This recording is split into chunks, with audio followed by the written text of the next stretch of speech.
Give it a minute.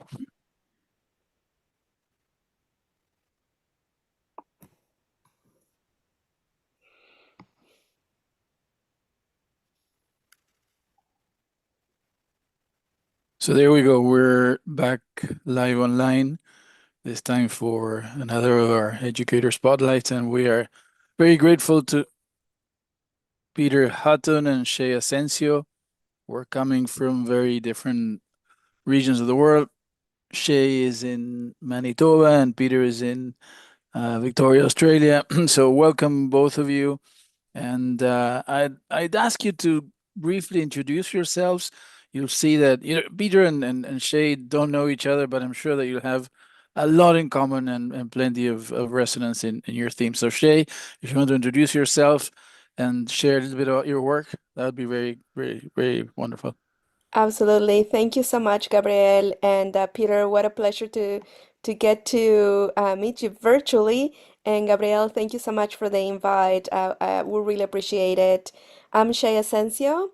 I have the absolute pleasure to collaborate with different organizations, individuals, institutions around the world. My work focuses on community engagement, action, change making, anything to do with solutionary work and youth action.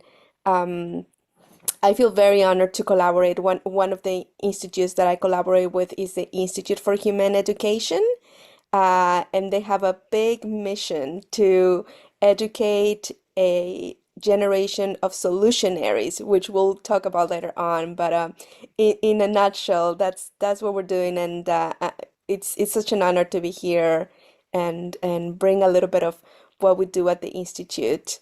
And Peter, I toss it to you. Thanks, Shei. My name's Peter Hutton. I hated school, so that was my entry point. I spent more time in the principal's office when I was a young person than I have since I've been a principal, and that's for the last 24 years.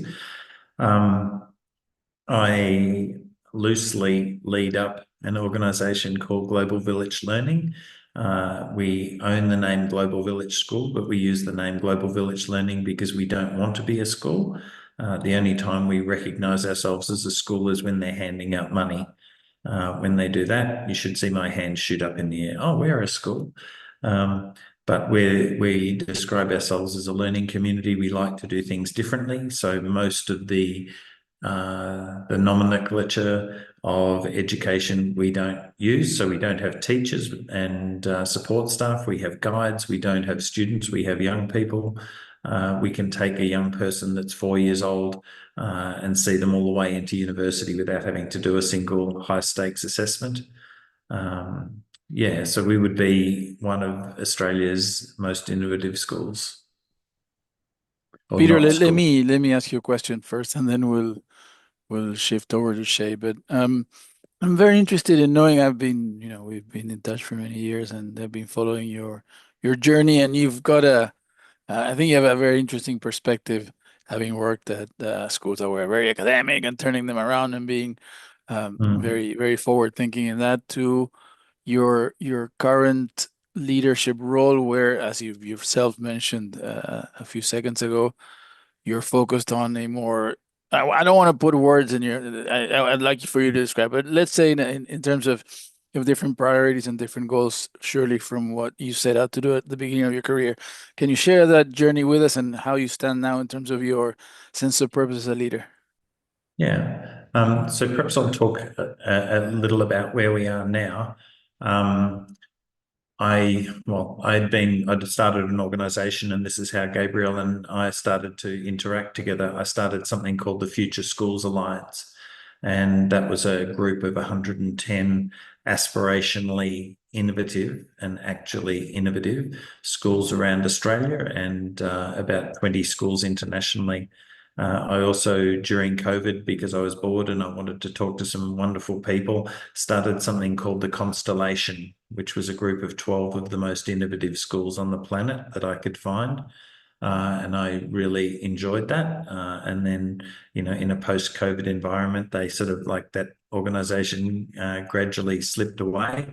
And so that's something that I want to get established again. But I guess what I would say is, having consulted in educational innovation for 6 years, and primarily my interest is around student empowerment and agency.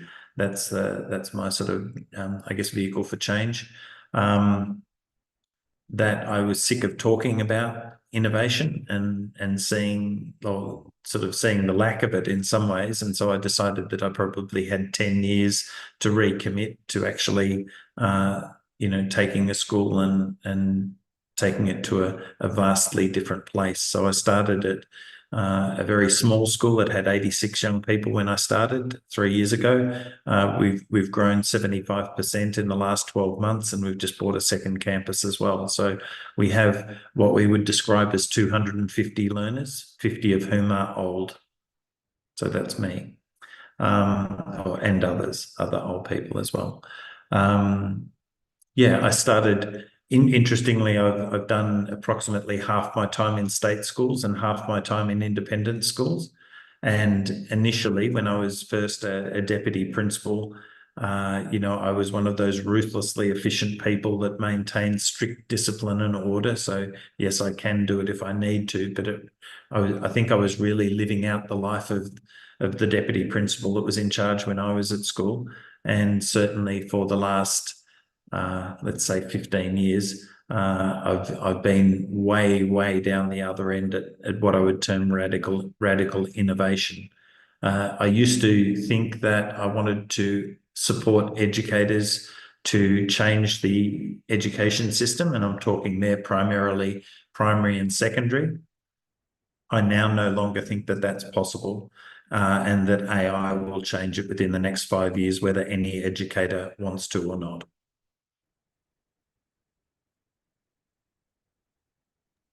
Thank you, Peter. Shei, can you reflect on your own journey and how you've arrived at the point where you're working for these goals now in terms of your view of education? Yes, thank you, Gabrielle. Peter, wow. I can't wait to hear more about what you're doing. It just sounds so incredible. And I love that you use the word radical, education. It's so needed. It's so needed. I'm a former educator. I work at international schools for over 20 years all around the globe. Um, my husband is also a teacher, so you can imagine, we would geek out. We were teachers, during the day and after school. Very passionate about education, and I mean, it was, we're so grateful, right, to have had that opportunity to travel around the world and to experience different contexts and teach such a diverse range of students. With the pandemic, we decided to pivot and to start growing some roots, and we're now based in Canada, and I saw it as an opportunity to stay in education and do something different. Because similar to what Peter said, I was ready for change.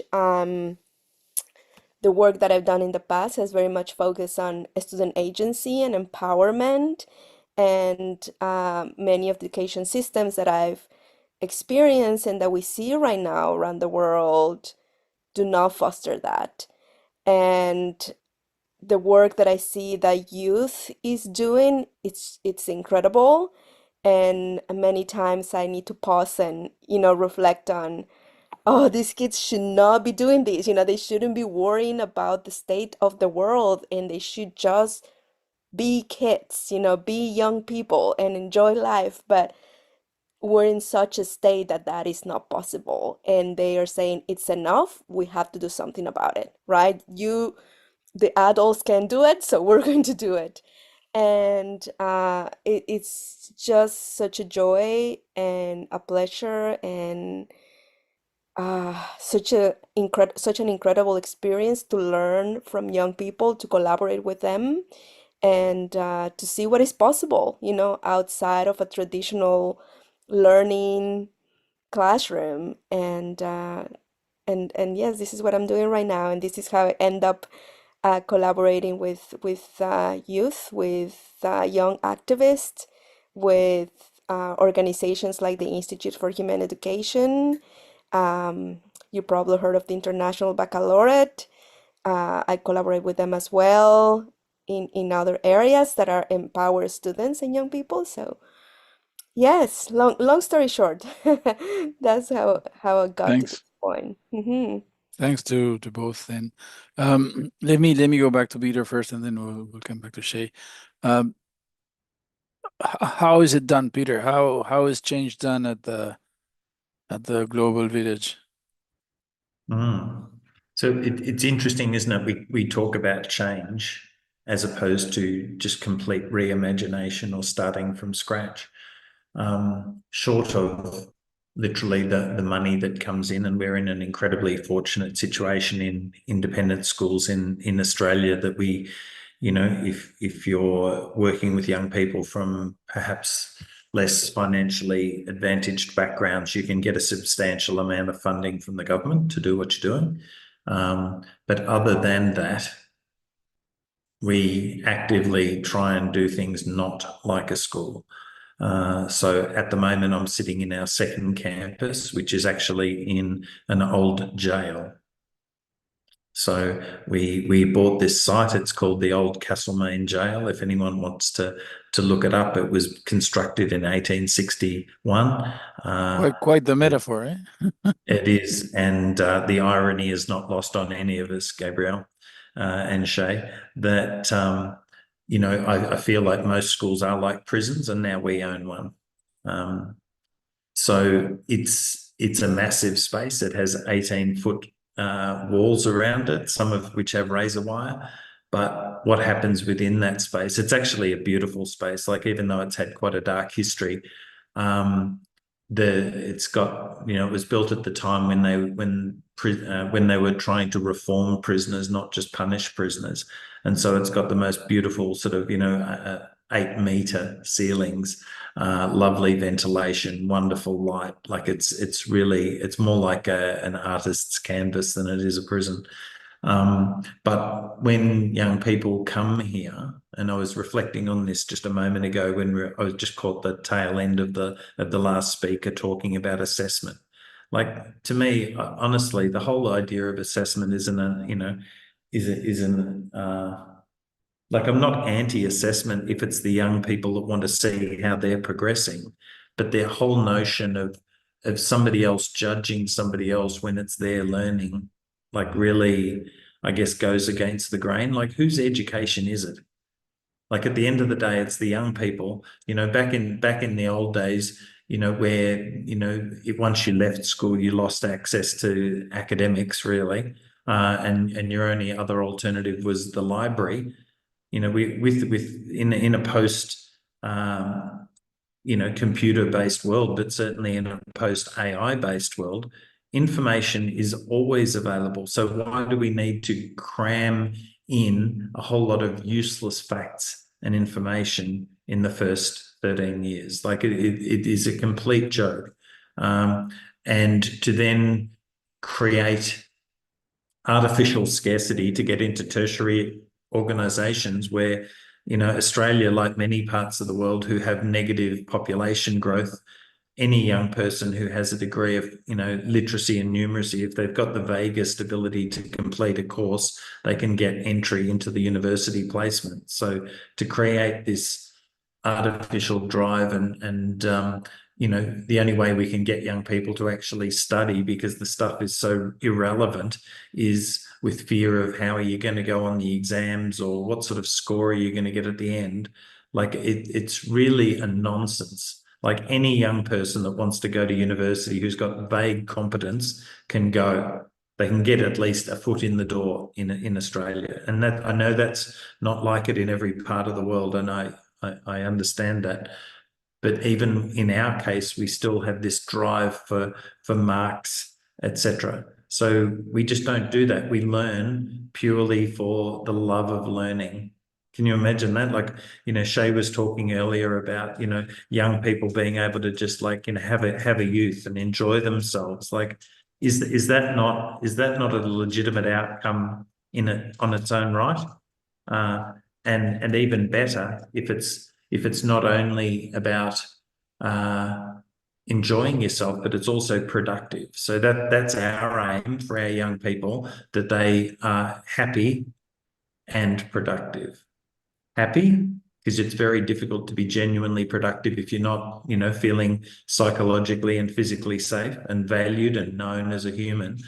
But after that, that we also want them to be productive, but they actually define their productivity, which we come up with. And this has been already, AI has been wonderful in enabling that.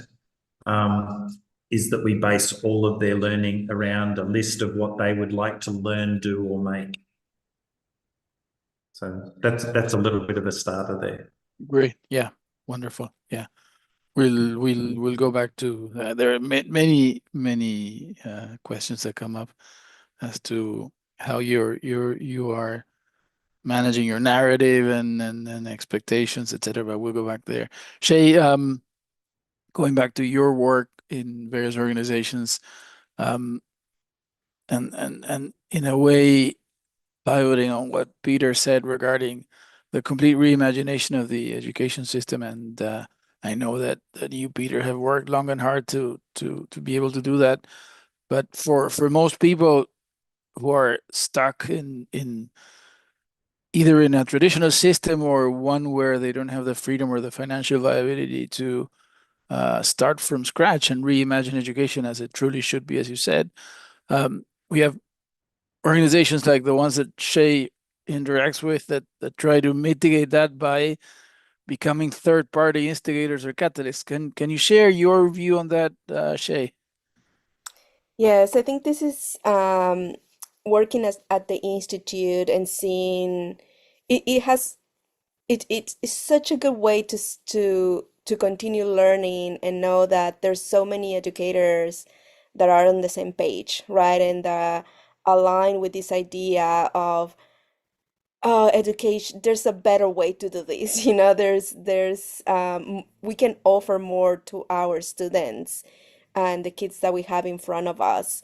Uh, and what the institute offers is training. It's providing skills and knowledge for them to bring to the classroom and make learning more meaningful, more authentic, more relevant to their own context. And at the end of the day, the knowledge that they're learning in the classrooms, through traditional or non-traditional or on any type of curriculum, um, they can do something with that knowledge. They can turn it into action or to something that matters to students. Um, so yeah, it is. I like the word that you use, Gabriella. It's like an instigator, right? Like we're there. We know change is needed in the education system, and it's incredible that the institute can offer this opportunity for educators all over the world. We have representation uh, over 45 countries, and we're non-for-profit, so we have the ability to offer what is a micro credential, um, in many occasions for 100% for free, right? It can be accessed by anyone, and it's for many educators, it's a bit radical, like, wow, this is what I needed. This is what I need to bring to the classroom. This matters, and this is what we need as students to be more connected to the world that we're living in. So yes, it's exciting, right? That there's the institute, but also many other individuals out there who are looking for this change. We know it's needed, and like Peter knew it, right? He's like, I need to do this. We just can't carry on the way it is. Question for both, whoever wants to answer first. in both your cases, how do you develop a narrative that is compelling for families, students, educators to understand that using Peter's word, a radical new way of educating is actually quality education, no? Because in many places, in many of the conventional settings, there seems to be some kind of false dichotomy between quality learning, getting good grades, as Peter said, being productive, and well-being and catering or nurturing some of the other dimensions of learning. So in both your cases, how do you develop that narrative so that people can actually buy in into your ideas and your vision of education?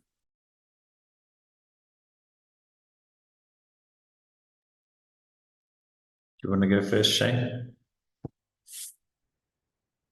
Go ahead, Peter. Okay. I guess why would you have a narrative? I guess the question is why have a narrative, and that's presumably to, fill your school as though that in itself is a desirable outcome. Like, if schools fail to meet the purposes of education and adding value, should they be full, or should they be allowed to decay and die is the other thing. Like, they don't own a right to exist. Um, I think that there are already large numbers of young people who are just rejecting the whole notion of schooling outright.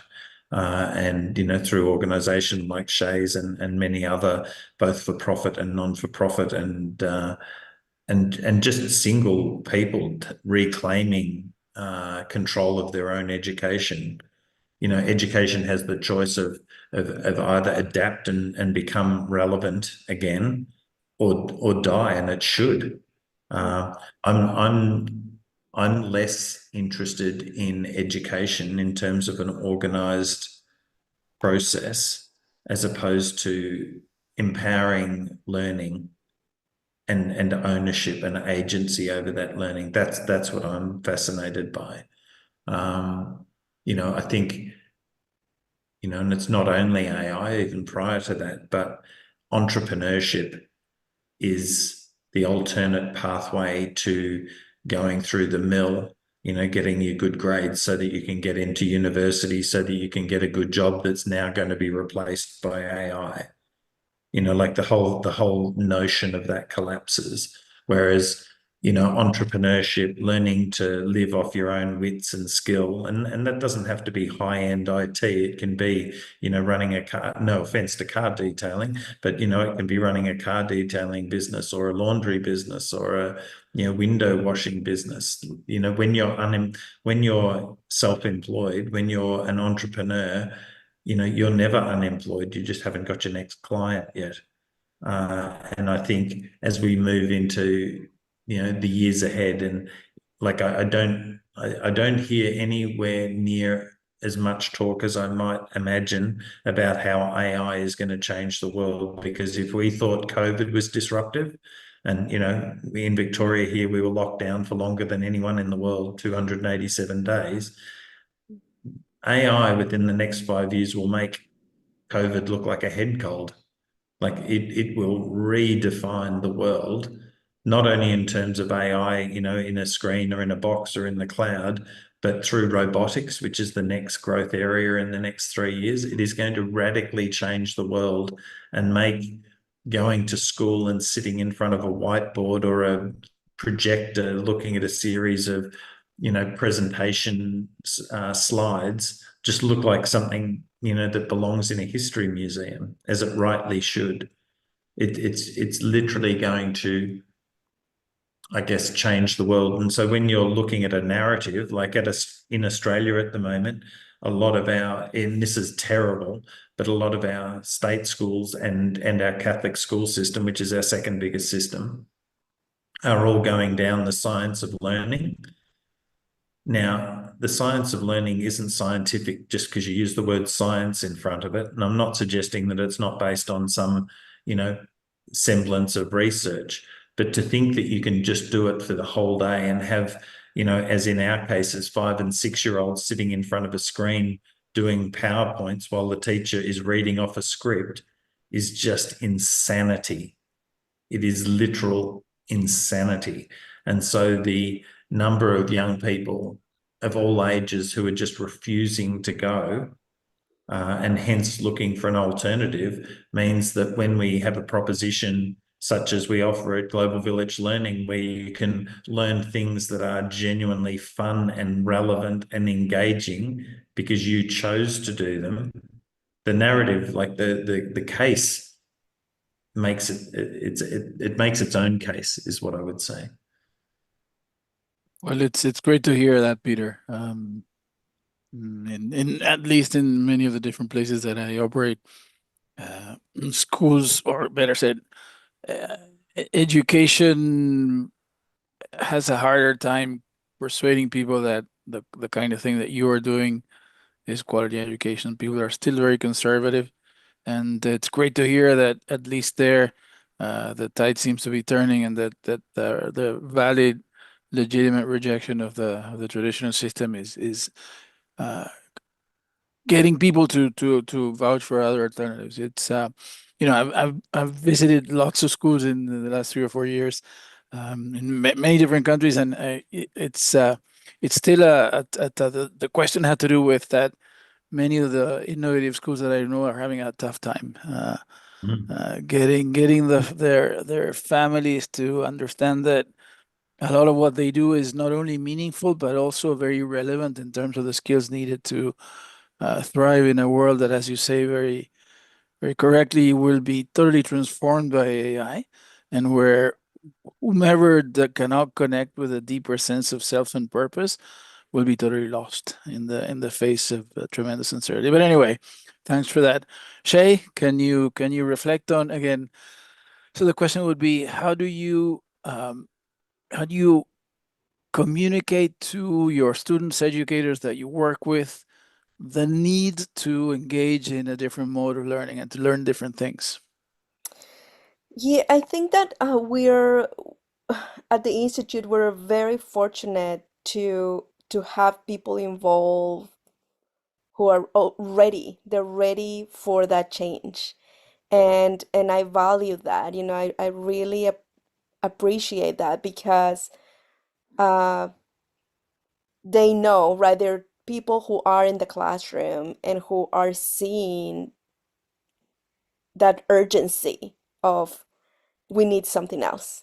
And they already aware and open. They already have that mindset of we need something different. So there's that readiness, which is so crucial. We can't convince someone, right, or motivate someone, or as you so beautifully say, Peter, there's no narrative, but if you believe in that we need something different, if that readiness is there, you're gonna go and search for it, or you're gonna start aligning with folks who are doing similar practices. So teachers come ready. They're ready to learn other skills. They're ready to bring different type of learning to their classrooms or the environment where they're working. Sometimes it's not only teachers, which is amazing. It's people from other fields, and that permeates to other areas, which I love. And we have young people as well, right? Who are very ready, and sometimes they just need guidance. Um, so yeah, we're very fortunate that we don't really need to, right, convince them of anything. And even the work that I do inside and outside the institute, there's this beautiful alignment, and it's human nature, right? When you already have this type of thinking, when you are ready to do something different, you start looking for people who are doing similar things, right? And you find them, and you form communities. It's simply human nature. So that, yeah, we're very fortunate that that folks come to us ready for that change and implementation, and to join a community that is like-minded. Um, Gabriel, I don't know if that's making sense. Yeah, let me do something. I'll start with you, Shei, and then I'll ask Peter. The same kind of question. We will include the links to both the Institute for Humane Education and the Global Village learning. But in the meantime, and for the benefit of those of us who are here and will be watching the video, tell us what you do, Shay. Tell us exactly like what kind of programs do you offer? What testimonials or feedback you get from teachers and students? Give us a little bit more context to what you're doing because you've been been speaking with so much passion about what you do, but we need to know more. Absolutely. Specific to the Institute for Humane Education, we have a micro credential that is called the Solutionary Micro Credential. And when we go into what is a solutionary, it's someone who identifies inhumane, unjust, and unsustainable systems and then develops solutions to transform them. And there's this beautiful principle within the institute that is called MOGO, doing the most good and least harm for people, animals, and the environment. So that's a beautiful principle that guides, and it's the heart, of what a solutionary is. And when folks join our micro-credential, we share those key principles and a framework, a very flexible framework that can help them uh, find those solutions. And it's a very flexible framework of 4 stages. I'm going to be very brief about it. It's identifying that issue that people care about, and this is a very exciting part, right? Because we know that young people, if we think of students, there's always something that drives them, and sometimes as educators, we just need to unlock that. They already come with interest. Their kids are naturally curious, so it's identifying those areas that they deeply care about, unlock that curiosity. Then once they land in on an issue or theme, they investigate, innovate, and implement a solution. Uh, and as any frameworks, right? There's this beautiful flexibility where you can go back and forth, and there's a lot of room to connect with the community. That's highly, highly encouraged and at the heart of the work that we do. And yes, yes, in a nutshell, Gabrielle, not to bore our audience, but we get very good, incredible feedback, especially once teachers start implementing and they give more and more agency to students. Uh, the solutions that the students come up with are incredible. It's bringing that knowledge and putting it into action. I like to tell the educators and young people that I collaborate with, knowledge. What do you do with knowledge, if you don't put it into action or do something with it? And that's how we know if, what we're teaching is relevant. Um, and I hear it, I have a child, I have a 12-year-old who comes sometimes and said, like, why are we learning this? I don't understand. And I and I look at him like, I'm sorry, Teno, I'm with you.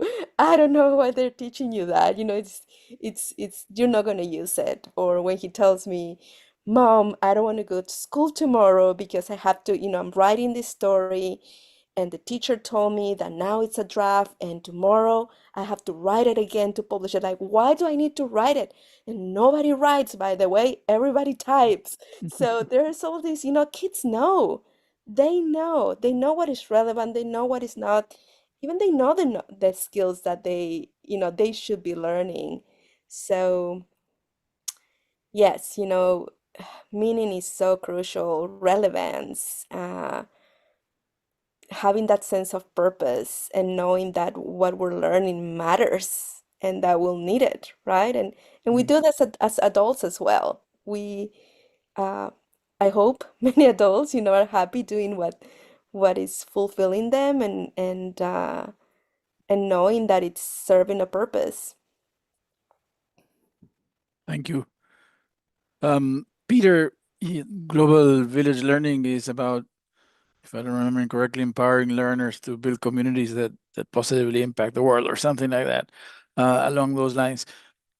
Can you share with us how that happens in both your campuses with your students? What a day for them would look like? What kind of learning would they engage in? How do they build these communities? So just to go over that vision again, it's empowering. You got it 100% correct there, my friend. Empowering learners. So empowering learners, young and old, to build communities that positively impact the world. So you'll notice that that doesn't have any grand thing about, I don't know, learning specific things, etc. In a post AI world, or in an AI world, I should say, because I'm not even sure the world exists in a post AI sense. But what would you want from young people? What skills are going to be relevant, in this AI world that we are already in? And I would contend that the things that we often learn in schools are the things that computers can already do. They can answer all of those questions. They can solve all those problems. So why are we doubling down on the things that computers already do better than us? So in our case, if there was one thing that we could have our young and old people do, it's the skills to be able to build communities. And that community could be their family. It could be, a knitting circle. It could be a poker club, a Dungeons and Dragons thing, something that feeds the homeless, something that addresses loneliness in the community. They can be micro or macro. They can be relatively self-serving, but we'd like them to be community serving. The skills to do that, and if we're going to explicitly teach anything, the explicit skills of how to build community, well-functioning, humanistic, positive communities. I think if we could do that, that would be a very noble outcome. Okay, so if we've decided that that's a good thing, right? If we can momentarily agree that that's a good skill, how do we go about doing it? And I would love to say, oh, look, here's our 6 steps to success with that. But the reality is innovation and being a radical is somewhat messy. And I don't think that we're there yet. Like, I'm not in any way saying that we are even 40% towards making that the sole focus of our school or learning community, as we call it. Some of it is actually about unlearning how to be a school, right? Getting rid of that, getting rid of all those vestiges of the education system. And so for us, part of our time has been stopping ourselves from forever backward drifting into doing things that look like a school. Yeah. And that includes things like taking away the timetable. We have no timetable. Although in one of our learnings this year is that some of our kids actually need the scaffolding and support of structure. And so we call it a schedule, right? And it's not just a play on words of an alternate to a timetable. So there is sort of a structure there, but some young people have a highly structured schedule and some kids have a more flexible schedule. I guess one of my other learnings is that I thought that if you actually allowed young people to pursue things that were relevant to them and purposeful, that the motivation would be significant and such that we wouldn't have to worry about kids on phones or technology. And I, in the last month, have had to apologize or accept my share of the responsibility for the fact that I don't think young people do have that. Even when they're allowed to pursue whatever it is that they find meaningful and want to pursue, as I said to them, you're competing against increasingly specialized and higher performing algorithms and groups of psychologists competing for your eyeball attention. And so even in our nirvana, our attempt to build this learning nirvana, we've had to implement something that we're calling analog afternoon, which is basically, no tech in the afternoon and wherever possible. So, I think that this jail that we're in at the moment is going to be vastly better, because when you look into our New Gisborne campus, at the end of the day, it was built pre-me, because it had been in operation as a school for 20 years before that. Schools just look like schools. Like, even when you travel overseas, you go past something and you go, oh, that's a school.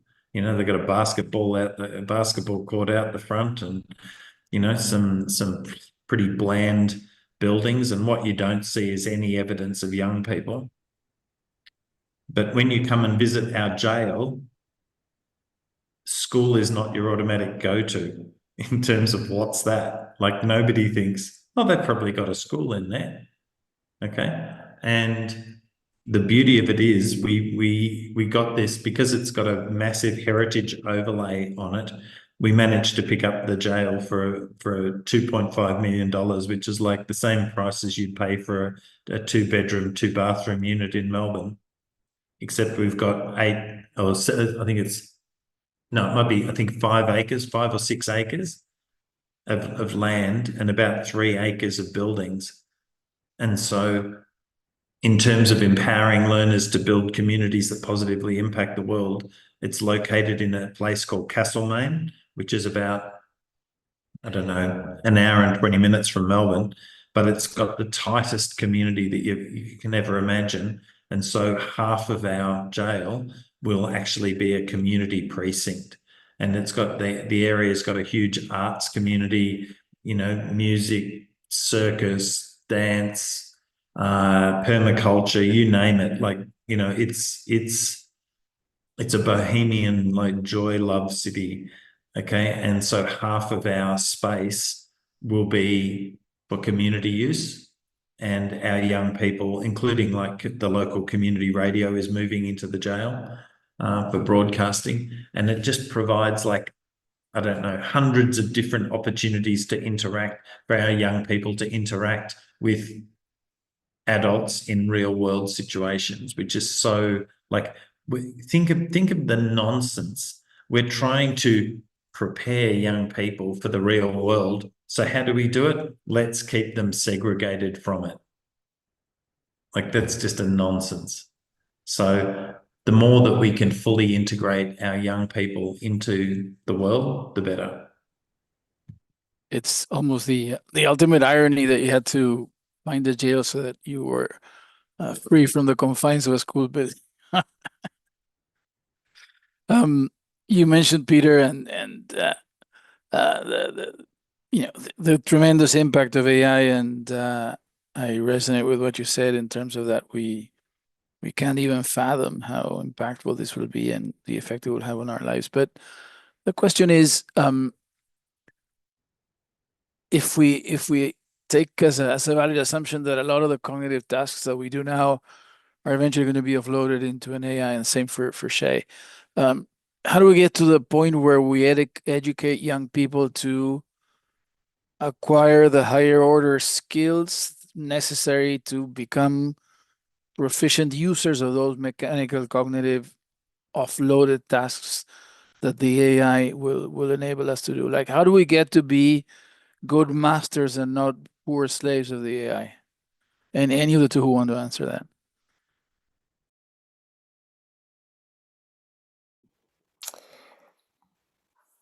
Yeah, I love that. That's a good question.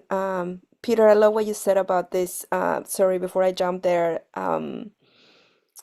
schools are one of the most, I think, is the most controlled environment out of all the careers you can think of.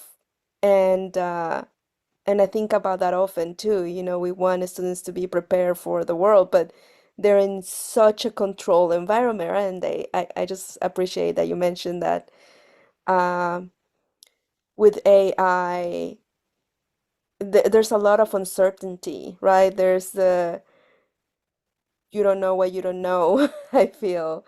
We know that a higher level order of thinking are skills that we can transfer, right? If we learn how to disseminate information, right? Information that is reliable and not, you can transfer that to any discipline and context.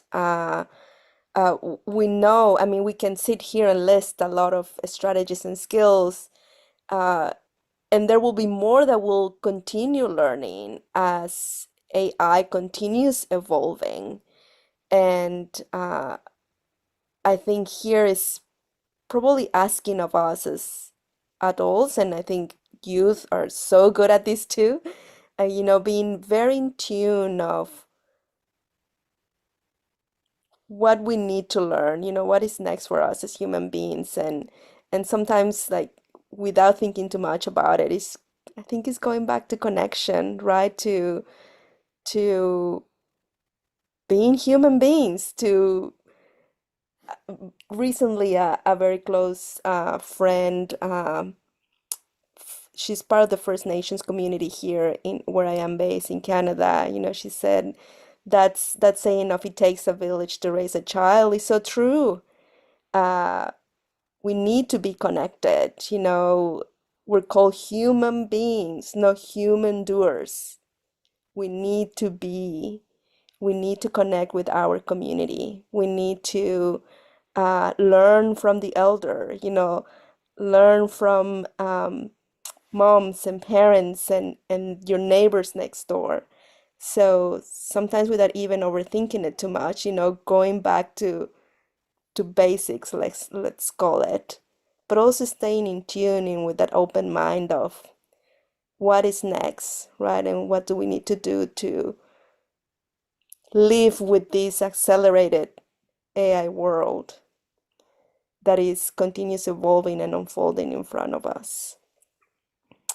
Um, yeah, I'll pass it to you, Peter. It's a good one.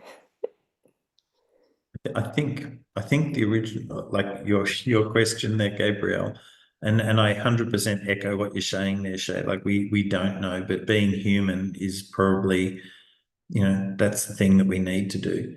If we're talking about how do we teach deep, like was it deep order thinking, I think, or depth of thinking?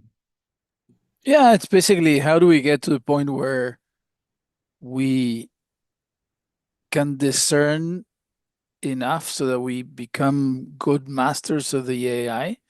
Hmm. Uh, Call it what you want, but it's basically how do we get to the point where we make discerning, ethical, even human use of the AI, and how do we rescue our humanity and our cognitive skills?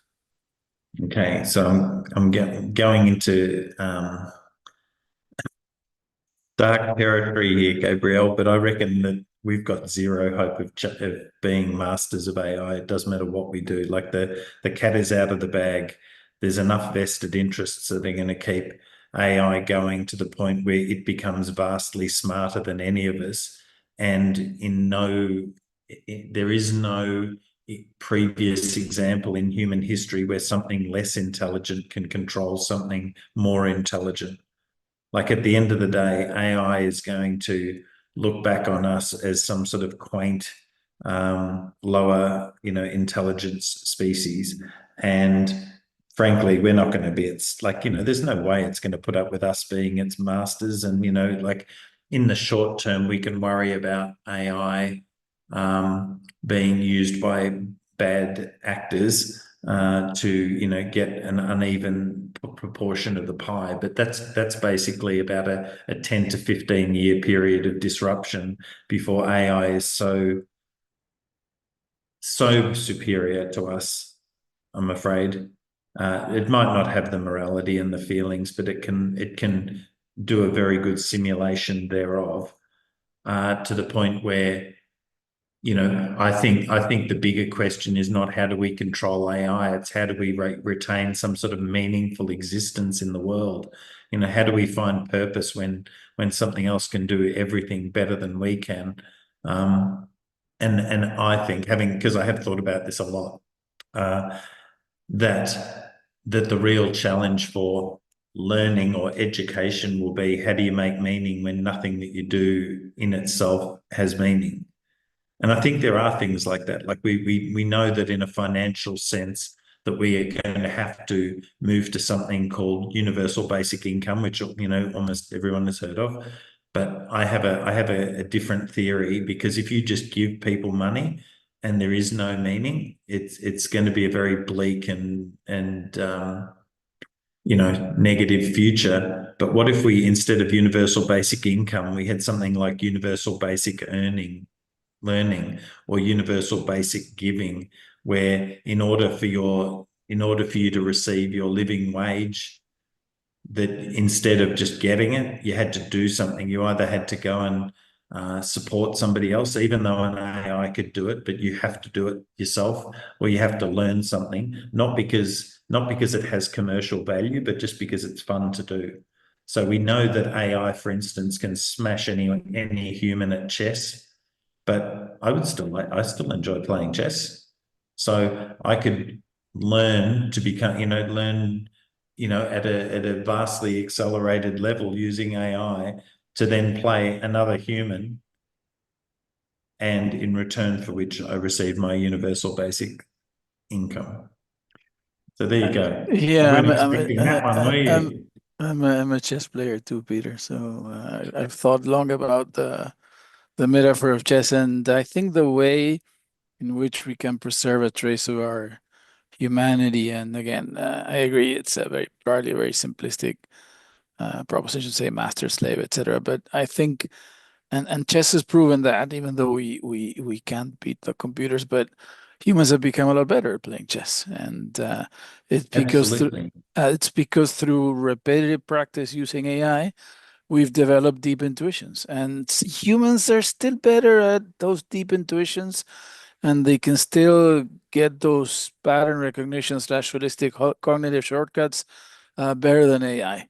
And so the combination of deep human intuition and AI, I think, will be unbeatable. The question that I ask myself, and I don't have an answer, is, and that would take us a lot more time than we have to discuss, is how do we get to the point in our education system where we help our students develop those deep intuitions, stay away from some of the more mechanical aspects of cognition, which have been paramount in the traditional system, and at the same time preserve our humanity and go through the formative process, acquiring the mental skills required to get there. But that's a longer discussion. Anyway, we're almost there. So I'd love to have Shei give us her closing thoughts. Then I'll turn it over to Peter, and we'll thank you for this wonderful panel. Thank you, Gabriel and Peter. What an honor to be part of this conversation. I really appreciate it, and I always love when I meet people who are aligned, with this type of thinking. So it's such a pleasure to connect, Peter, and let's continue doing this work, right?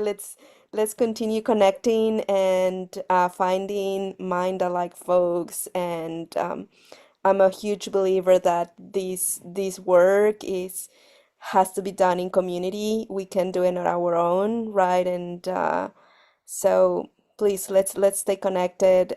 Peter, Gabriel, let's collaborate. Let's lift one another and lift this work, to ensure that, yes, that we survive, right, as a human race. We And will, we will, we will. yes, yes. Thank you, Shei. Thank Peter, you, on to thank you. you. Wonderful. Peter? I guess my parting thoughts are, we can really dig down on, the future of AI, the future of the world. Look at how pointless much of the education that we provide to young people is. But there's one thing about being an educator that I love, that gets me out of bed every day, and that's the absolute honor, thrill, joy of working with young people, along this crazy journey that is life. And regardless of all the administration and the junk that we're sometimes forced to do, the honor of walking alongside young people and supporting their parents and so on, and other educators as we do this thing called life should not be underestimated. It really is a joy. And I've loved our conversation, Shei, and as always, Gabriel as well. Thank you. Thank you, Shei. Thank you, Peter. You mentioned the joy of working with young people. For us, even though, again, AI has advanced so much, it's the joy of having these conversations and resonating and knowing that we're not only not alone, but there are many people who are like-minded and like-hearted, and there's hope for us and for education. Thank you, Peter. We welcome educators and students from Salwan Education Trust in India. I am going to momentarily pause the live stream. So those of you who are on YouTube, please refresh in 30 seconds. Thank you, Peter. Thank you, Shei. All the best.